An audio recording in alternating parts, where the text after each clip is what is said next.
నల్గొండ జిల్లా అనుముల మండలం ఇబ్రహీంపేటకు చెందిన సాయిలు వెంకటమ్మ దంపతులకు ఒక కొడుకు ముగ్గురు కూతుళ్లున్నారు. కట్న కానుకలిచ్చి పిల్లలందరికీ పెళ్లిళ్లు చేశాడు.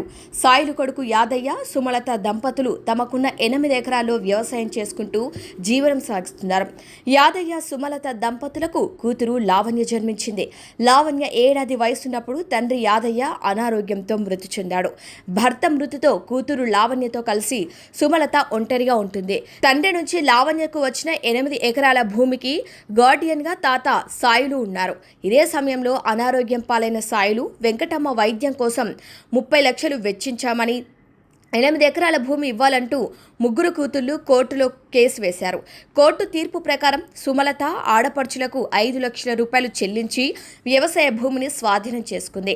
అప్పటి నుంచి 8 ఎకరాల భూమి తమ చేతి నుంచి జారిపోయిందని బంధువులు, తల్లి కూతుళ్లు సుమలత, లావణ్యలపై కక్ష పెంచుకున్నారు.